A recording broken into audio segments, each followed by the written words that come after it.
Hey, it's Robert here at Financially Savvy in 20 Minutes. And we wanted to bring you a never released pre-COVID Throwback Thursdays segment.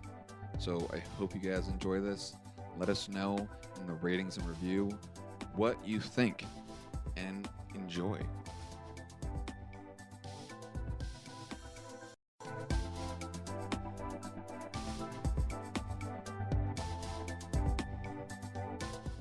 Welcome to Financially Savvy in 20 Minutes, a podcast hosted by international award-winning author, two-time TEDx speaker and investor, Natalie Torres-Haddad. She will share the tips and tricks from interviews with self-made entrepreneurs, leaders, and those who have attained financial freedom while learning financial literacy. In 20 minutes, today we're doing a special episode under 10 minutes for Women's History Month, and I'm actually in the room with Tanya Mendez, who is the founder of Snowball, and she's actually going to be part of this huge podcast series, a 3-podcast series that we were both part of for Hispanic Heritage Foundation in partnership with Nationwide. So I wanted to do this episode as a wrap-up of our experience here. Yeah. First off, where are we? So we're in the Hilton Hotel in Columbus, Ohio. Yes. I just changed out of my dress, so if you're watching it on YouTube, are you putting this on We're YouTube? comfortable. Yes, Yeah. I So just it's like, put my hoodie on. we're exhausted, hardly any sleep. Back-to-back episodes. Mm-hmm. You flew in last night too from San Francisco, and so we had this organic conversation about opening up, about talking about money, our money mindset, student debt, credit card debt. And I think the reason why they chose us to be a part of this project was obviously our backgrounds, and the representation does matter. For you, what does that feel like when someone is asking you to, one, put your voice out there, put your values out there, and what is it that you're trying to get across for hopefully future generations, whether young or old? I think for me what it means is, I get excited by the opportunity, and I feel honored really to be here representing Latinas and showing people what's possible, because it's not just about representing us for Latinas, it's also representing us for the country to see that Latinas are all about wealth building and have these values and are building wealth in these ways. And so that's the majority of me feels excited about it, and there's a part of me that still feels a little bit vulnerable about it. And it's still part of me feels like, don't talk about money, this is taboo. There's still a little bit of that in the back of my mind. Yeah. So I just tried to push through it, and I'm so happy that you were here because it just made things so much more comfortable. Right. It's we both can feel awkward together. Yeah. Right? I think that's what the hard thing about this. The very last podcast we did was we were very vulnerable about our situation. And I'm still scared every time when people ask me my story, because I'm like, I know my story, obviously, but it doesn't necessarily mean I want to, one, relive it, or two, do I really want to keep sharing that story? But in the end, it's not everyone's heard it. And it's so important to hear how you grew up. It's important for people to get an understanding that it is harder and it is more difficult, especially for women, especially for people of color. And then Latinos from immigrant mentality. So I think that's something that is, you made it a lot less awkward. There was moments where I'm like, okay, how are we going to explain this in less than 10 minutes? The podcast series were 20 minutes each. So the fact that they only gave us 20 minutes and we can talk about it, for days? Oh my gosh, yeah. And what was awesome? I was telling one of the Nationwide people too that I had some light bulb moments during the podcast, live. I forgot what question you asked or how we got to it, but that piece about how my relationship with money started off by just having financial security for myself, and then it was thinking about how do I find financial security for my family and generations to come. And then the third piece, which I didn't talk about, which I thought about afterwards, was now I'm really dedicating my life to helping others find financial security and financial confidence, through the app that I'm building with my team, and you're doing the same, right? And it sounds like it was a similar journey where you start off trying to figure things out for yourself, and then you figure things out for your family, and then you're just wait, the rest of the U.S. should also needs this, and I want to make things easier for people so that they don't have to trip on the things that I tripped on, and And so that part was really nice. Yeah. It's just like you learn things about yourself, right? Yes. By having these conversations, Yeah. and by having like people like you that I can like feel open and comfortable talking about. You know, I think because it was you, we mentioned this earlier to the whole team, because there was a whole team behind this. I mean, right now it's just you and I in my hotel room, which is awesome. But the fact that there was at least 20 people in the studio, and then the months of planning, everything that comes to creating content. Like I sometimes, when I see a minute video, I'm like, people have no idea how much work that is. Yeah. And so the fact that it was with you, it made it so much easier. But I think I feel like, and hopefully you feel the same way, where it's like, I see myself in you. And I think that's the cool thing, where when we can see ourselves represented in different platforms, or the things that I wish I could have done I love how you're doing an app. And so the fact that you're in this tech industry, it inspires me to think, you know what, when we collaborate, when we put our resources together, we bring better, not just better content out into the world, but more importantly, we show other women that we can do this together. I think there's always that negative stereotype that women are against each other, or you know, competition. And I think that's something we need to change. We need to and show. It's like, no, we can work together. Yeah, and like, I haven't written a book. Yeah, and I haven't written a book, and I'm just like, oh wow, that's really inspiring. Like I want to write a book now, and so I think of it, instead of thinking of it as like, oh, she has this and I don't have this, it's just like, oh, she has this and that inspires me. Right. Yeah. And the fact that it's kind of like, it starts to fill that void that maybe I won't ever do a tech app, but the fact that I know someone that has this woman that's doing it, I can let my nieces and other people know. It's like, you can't do that because someone's done it before you. And sometimes it's that, I get emotional thinking about it when you don't see that growing up. And today we still see it in our industry, where you still walk into the room or into the conference, and you're still sometimes the only woman or the only person of color, and you're like, what is wrong with this picture? So it's been a fun couple of days doing this, and I know we have actually events coming up too, so to do a little wrap up. But I wanted also to ask you a question, because you had aha moments, so did I, while we were sitting there doing this content, producing this content. But there was a moment where you were saying that you just kind of, the fear or the relationship you have with money.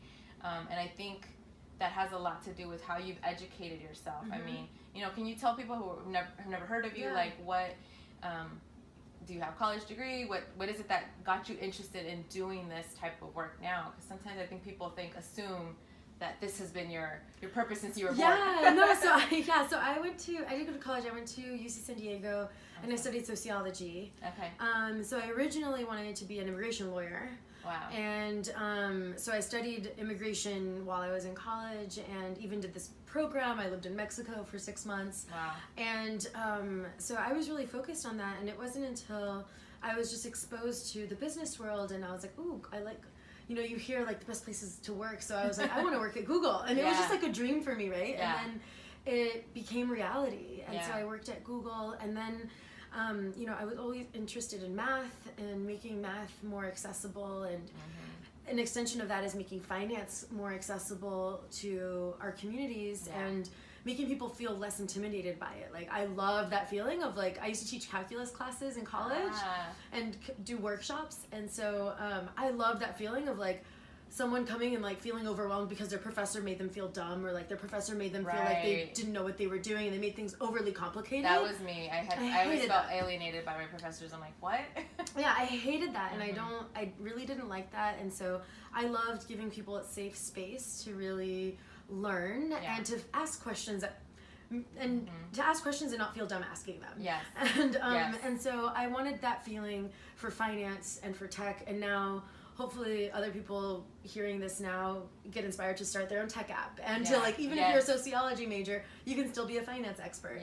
And then, you know, you're not really confined to the narrative that outsiders are giving. Start their own tech app, and to like, even if you're a sociology major, you can still be a finance expert. And then, you know, you're not really confined to the narrative that outsiders are giving you. I like that, the narrative that comes with it, And for you too, I think one thing is so cool about seeing your work, and we happen to have similar pool of people that know each other. I think that's the coolest thing when you hear. I think I heard of you before I knew you, and I was like, oh wait, I've heard of her. Yeah, shout out Eliana. Yeah, I know Eliana, right? Latina Super, she's awesome. And it's what it is. It's being able to have a pack of other people that are bragging for you, that are your biggest cheerleaders. And you're also unapologetic about your accomplishments. I remember when I was reading your bio, I'm like, oh my God, you were featured in Forbes. What was it? 30 to 30. Oh my gosh. So, just reading some of these things and it's inspiring because sometimes it's not necessarily our dream to be in some of those lists, but it's something that it ignites this moment in us where I'm like, wow, she worked for Google. She's done these amazing things at such a young age. We really don't have a limit unless we put limitations on ourselves.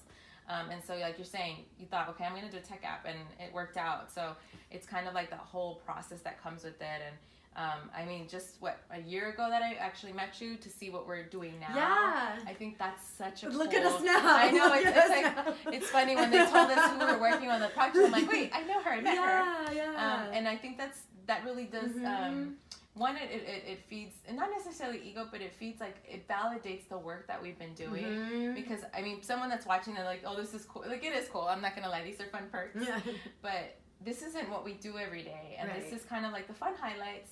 But it's like all the behind the scenes, all the hard work that comes, that is nothing glamorous at all. Right. That I think it's kind of cool when we were today's conversation, or they did a presentation on the Hispanic Heritage Fund and their programs, and to see all of these different states providing all these type of programs for youth and Latinos primarily, to see that we're a small little bit in that big machine, but the fact that our little bit makes that difference, I think it's a humbling experience, but it's also kind of like, this is why I need to keep working at it. Yeah. You being your own, actually having a business as well, there's moments where you want to quit, right? Oh my gosh. Every day. I wouldn't say every day, but often you have these moments where, not everything is going to go your way.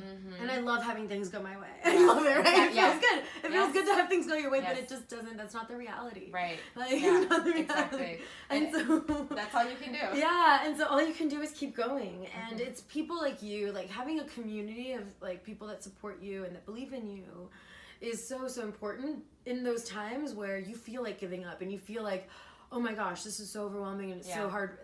And people keep telling you that you don't look like this and you need to be like this, and and so I think that having that mindset of not giving up and keep persisting in times in which you're going through difficult times, which they're just inevitably going to happen. Starting a business, and honestly, really in any profession, even if you're working towards becoming an exec in finance, that's still hard. You're still going to face managers that don't like you, people that don't like you. There's always going to be something, and so it's really about focusing your energy on the people that support you, and amplifying them amplifying you, and then just focusing on the positive, and then just focusing on continuing to push through. And that's what it is pushing through, because it's persistency that goes a long way. Yeah. And it's only February of 2020, so obviously when this comes out sometime in March, to see what the elevation that you have so far. I can only imagine what it'll be like at the end of the year. And being able to connect with women like you, I think that's what Women History Month is about. It's just shining light on women. And just thinking about the Oscars, they had mentioned, I forget who was the presenter, but he said there's enough light to shine light on everyone. And I think that's what it is. It's an abundance mindset. Exactly. And then just being in that room with you today was just the two of us, or technically the two of us, but being able to see that you're like, wow, you look like how I would have always wanted to be myself. Growing up, you're always already doubting yourself, and you always have all these insecurities. But, growing up for me, it was always kind of like, do I have to dye my hair blonde? Do I have to get light contacts? Do I have to, I can't, even my mom, don't tan outside. Or I can't just be myself, because the few people that maybe are Latinas don't look anything like me. Right. And so you kind of start to already feel not good enough. So it just kind of, it's cool to see that validation where I'm like, okay, we are needed. Representation is important for everyone. And that you're doing amazing stuff in the world. So I look forward to maybe having another episode where we can talk about after the Charlas, which is a live event. Because I think that'll be the next step for people to really have that conversation with us. You and I already can talk about this for days. I know. We should actually do a podcast. Yeah. Hello. If it spurs from this, it's because like, okay, Latinas that talk about finances. Yeah. There we go. And we were actually on a panel together too for Latinas. Was it Latinos in Finance Summit that they had in San Francisco? Oh, so, yeah. So, you know, there's always these connections. So for those that are listening, I think that's something important. If you feel like you're alone, reach out to people that have like-minded goals, or even if they don't, it's kind of like, what are they doing that you can apply for yourself? Because that's what it is to become better with your money. It's kind of like, what are they doing that I'm just not getting yet? Right. And the fact that you have this fun personality, the fact that you don't make it boring, the fact that you don't make people feel stupid. I love that, because I'm like, even hearing you explain things, I'm like, I like how she worded that, you know? And sometimes we lose our own, the language, like, how do I say without, you know, overwhelming somebody or myself? So I had fun working with you today. I had so much fun. And like I said on the podcast too, like, your posts inspired me. I was like, yeah, she's like talking about it. Because like, I don't know, even if I were to have made like that much like income last month, like, I don't know if I would have the courage to talk about it. But now seeing you talk about it inspires me to be like, maybe I'm gonna talk about it. Yeah, and that's what it is. Yeah, that's what it is. And that's exactly what it is. I reached out to my girl who was on him. She did that, and she had just posted something similar. And I'm like, hey, what kind of backlash did you have? You know, were you nervous posting it? And she's like, honestly, no regrets. Do it because, and she's a Black woman, so she's like, representation is needed. And I'm like, she's so right. And I'm like, why can I not root for myself? Yeah, like I root for my girlfriend. yeah. Because So, other people are rooting for you. Yeah. Yeah, so you're just kind of like, okay, I'm not the only one feeling like this. So thank you for saying that. Thank you for being part of this. And definitely tune in if you're watching this on YouTube or IGTV. But stay tuned for the next episode that we'll be doing. And stay tuned for these charlas. She's going to be in Los Angeles in April, and I'll be in DC. So, for the next time. Yeah. See you guys. Bye. Awesome. That was great. That was cool. To learn more about the podcast, check out Financially Savvy in 20minutes.com. For more interviews, make sure you look up Financially Savvy in 20 Minutes on YouTube and Instagram TV. To hire the Trailblazer, as Forbes featured her the financial and mental health advocate for your next workshop or speaking engagement, follow Natalie at Financially Savvy Latina on all social platforms. All it takes is 20 minutes daily to become financially savvy. Music by Nikki and produced by Robert DeLude.